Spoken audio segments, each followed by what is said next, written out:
Don't confuse silence with work ethic. I'm a boss, making decisions my first fetish. The verse cherished is perfect, that's a reverse blemish. I dropped it, connected the block, learn Tetris. This is the Sorry True Podcast. Welcome to the house of. And shout out to the members.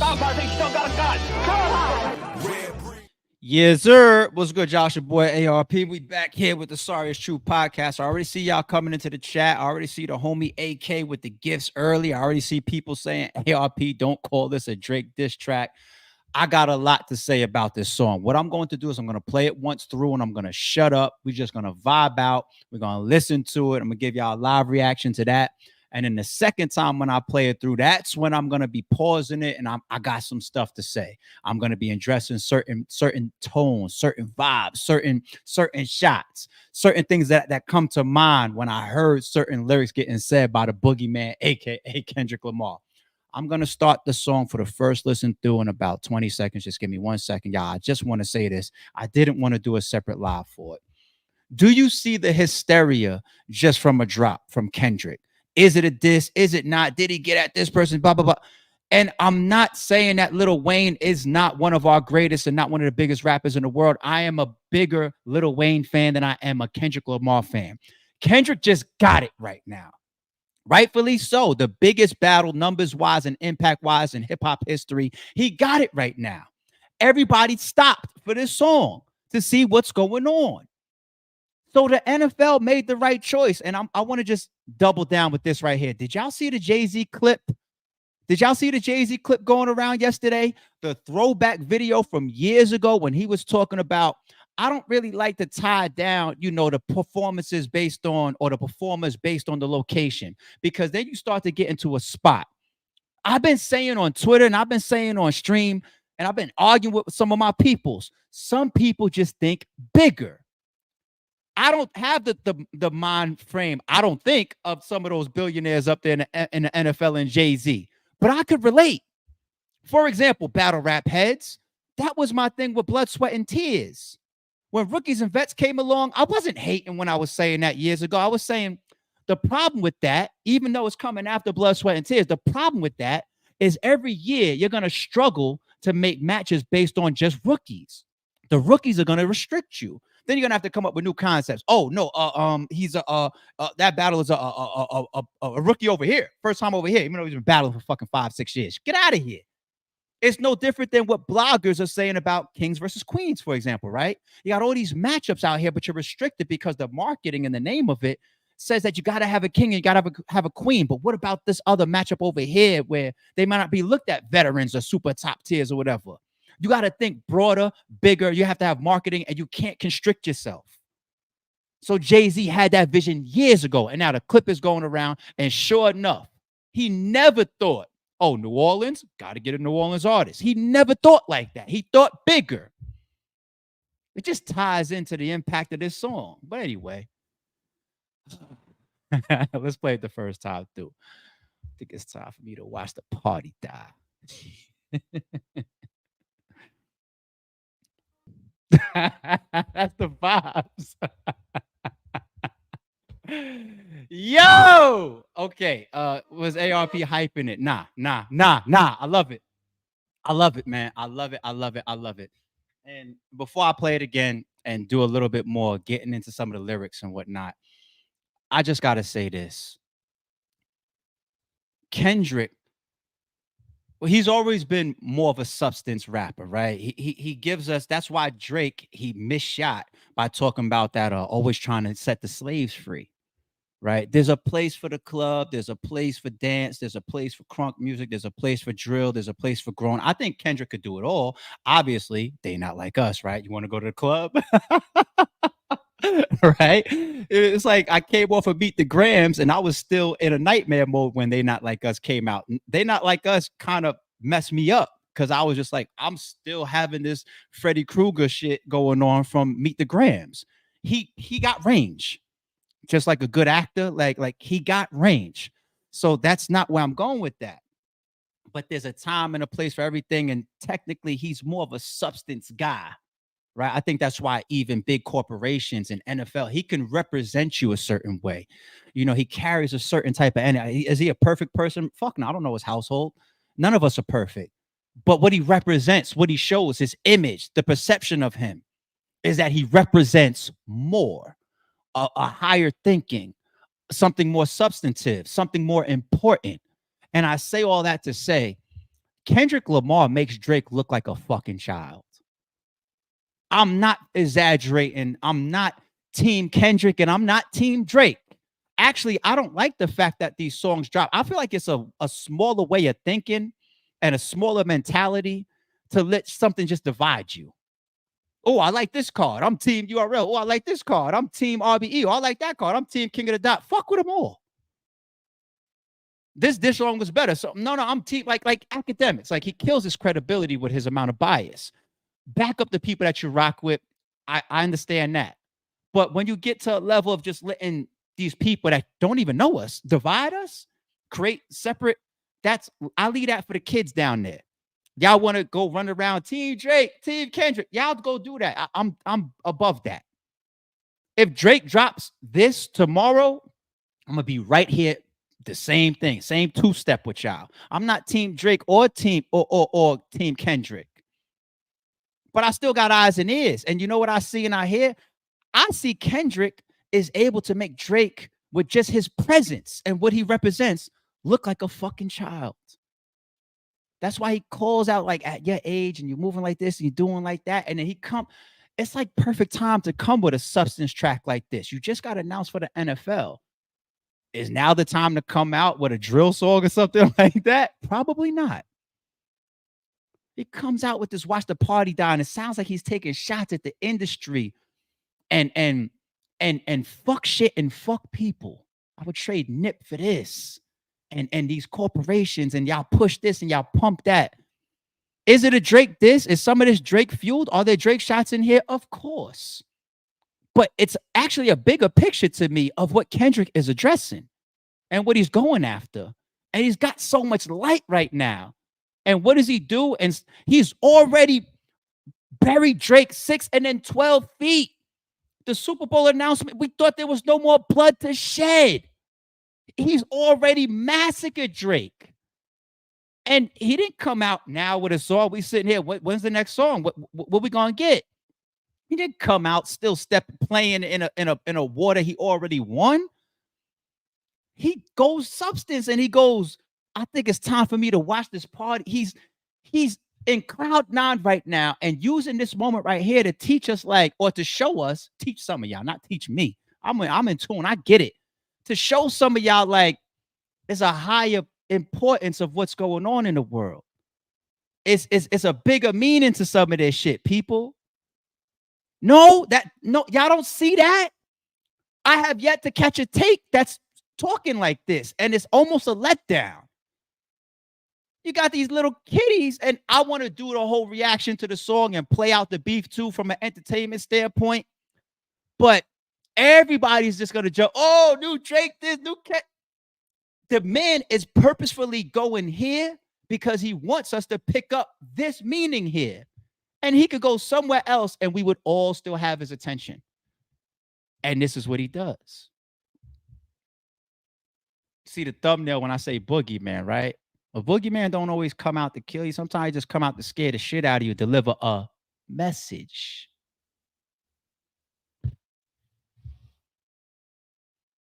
Where's my shit, man? I don't know if y'all fuck with me. So sometimes you just got to give it to you. You got to do it yourself.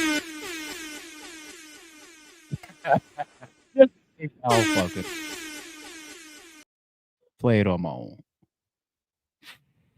Let me get another little quick. That was my rant. That was supposed to be for the end, man.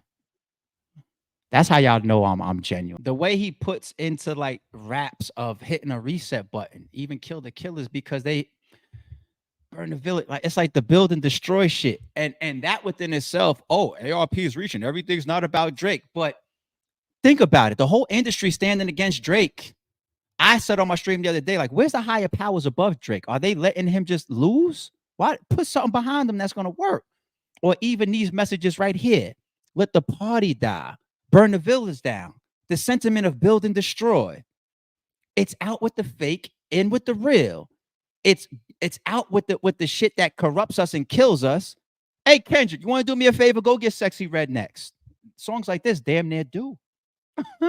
I think up there, and maybe y'all think I'm reaching and I'm wrong, but it's all good. I'm still gonna tell y'all how I feel. Why argue with these clowns if there's violence? If you parade. Yeah, he didn't walk Drake down, huh? So when everybody's asking, what's the point of just the Black Air Forces? I mean, I wasn't in the studio when he came up with the song or the cover art. I'm just gonna take a guess. You ever see like the funny parodies of like that? What's his name? Desi Banks or whatever, the Instagram comedian guy. And he does like the parodies of like, this is how guys act nice when they're wearing white Air Forces. And he's like being nice to the woman, giving her roses, opening the door for her. And then he cuts to a different piece of the skit where he's dressed in all black and he's got black Air Forces on. And that's the rude, obnoxious, disrespectful, gangster street version of the person, right? Because black Air Forces and white Air Forces tend to symbolize something a little bit different. The white Air Forces, the more clean, the more classic, the drug dealer, the baller or whatever. The black Air Forces is more for a representation of the street, the grimy type of apparel. And they're beat up. They're beat to death. They're not crispy. They're not brand new. You got idiots on the internet right now like, oh, beat up sneakers. They're not even brand new. Are you guys that dumb? Kendrick just spent how much million on a crib? You think he couldn't afford a pair of brand new sneakers for cover art if he wanted to? Like, are y'all serious?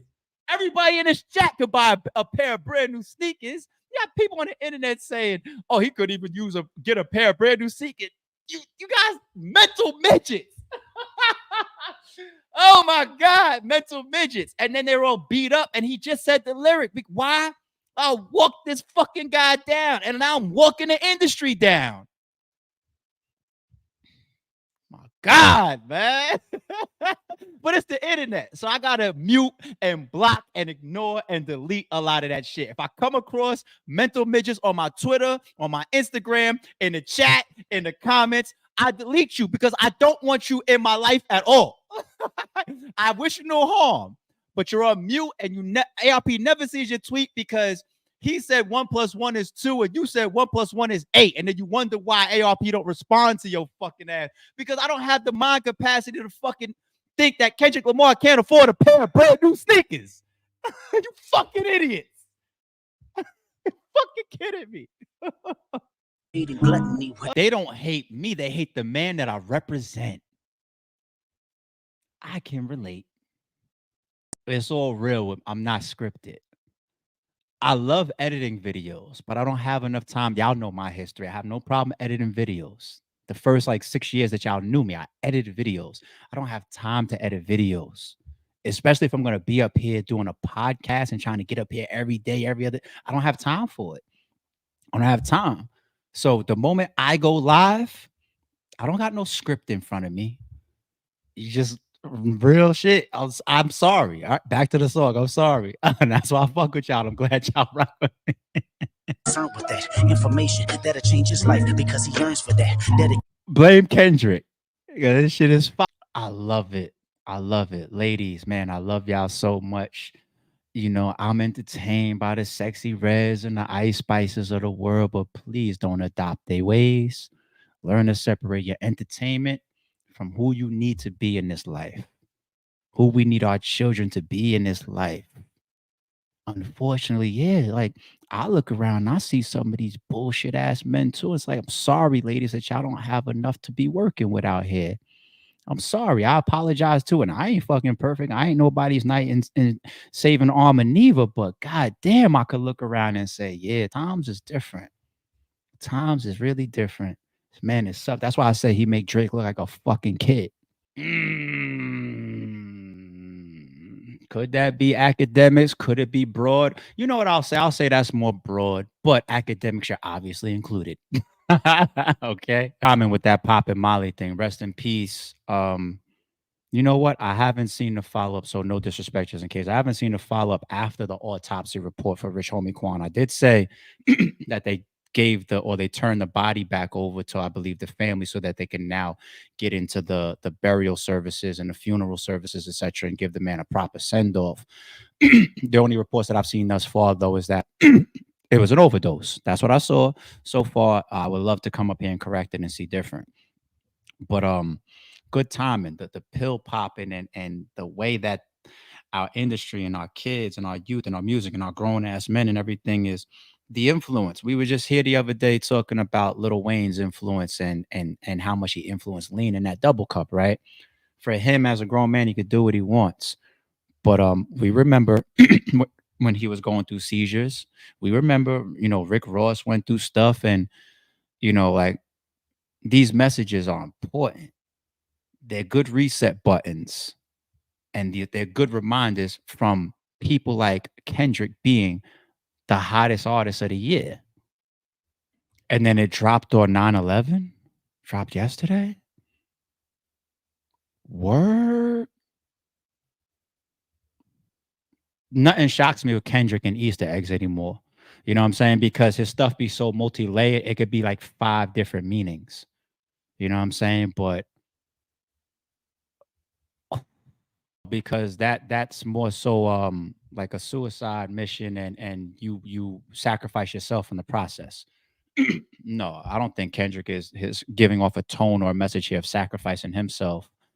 But then again, you could almost look at that as a double meaning, because me going against the grain within a respect is sacrificing yourself. I look at that as like even like a rare breed thing, when you're not willing to kneel, when you're not willing to bow down, when you're not willing to say, I want to get in the flow of things. I want to do what makes everybody else happy, and I want to keep everybody comfortable, because that's the program here. Like, there's going to be some people that come around and say, why everybody trying to follow that program? Why everybody on their knees sucking? Like, certain people's going to say, no, thank you, but no thank you. I'm not doing that, or I'm not getting in line, and I'm not cowering. You know what I'm saying? Certain people's not going to go with it. So when you stand opposite from the masses, or opposite from what's popular, that's how you end up as your black sheep. That's how you end up on some old, like, all right, what I'm saying is going to have a lot of adversity, because it's not the popular consensus. And we're dealing with a lot of zombies anyway, people that just follow suit. That's like the depiction of when Neo was training in the Matrix, and he's just walking through like the busy street and people bumping him into the shoulders. They're so robotic in that hamster wheel that it's like they're almost outside of the sci-fi nature of the movie. It's like they're really programmed, right? And rarely do those people hop out of the box and think with any depth, or separate themselves from what's in front of them all the time. That's why the internet and TV and these cell phones are so dangerous. There is a level of mental programming out here, right? So for Kendrick to say, I'm over here, I'm different than the biggest rapper in the world, there could be a meaning of some kamikaze shit there. I think he's too big and too accepted that for anybody to interpret that this is a suicide mission. It would be if it's like the person on the come up going at the God or Drake, but still standing the way he stands, this would still interpret to me. So I'm with you. The spiritual you get, the more your physical is tried. Is that what that man just said? I could go on a rant about that alone. I know my I physical love is it, man. tested I all love the it. time. I'm pitiful, sunk in place soon as I'm questioning my pride. I'm seeing ghosts, blacking out with Sunken place once pushed into my pride. Get out. I love it, man. I love it. I love it. I love it. I love it. I love it. I'm gonna leave. Where is it? Um, I want to leave this up here until the stream actually ends. And shout out to all the members. I tried to bring some of y'all up here on the screen as well. And shout out to the supers, and shout out to AK with the gifting of the memberships, as always. But I'll put it this way: I'm here for everything. When I cut this stream off, if I go, head into the gym, I'm not gonna be playing this shit. I keep it 1,000. I'm not gonna play this. You know what I'm saying? There's a time and a place for everything. And songs like this hitting reset buttons and grounding us, and him doing the timing of saying, it's a good time for me to pump this, is so dope. It's so dope. And once again, I say he makes Drake look like a child to me. You know what I mean? That's just how I feel, that the outcome of things and how this man is moving. I don't even need to call everything a chess move. I think some of this is just his genuine nature, right? But overall, this is an amazing track to me. If he puts this on his album, I'm here for that. I'm here for all of that. And I probably could have jumped a little bit more into, you know, him going after the media and the higher powers or whatever. At least some of those tones in the song. But I'm gonna let that ride for now. We got some other stuff to come back for, but great track, man. Great track. And there's obvious subliminals in it and obvious tones to it for a reason. Whether you dedicate it to the Drake energy or not, this song has purpose. You know, so if y'all don't believe it, you see this ending intro right here, right? You know what I'm about to click right here.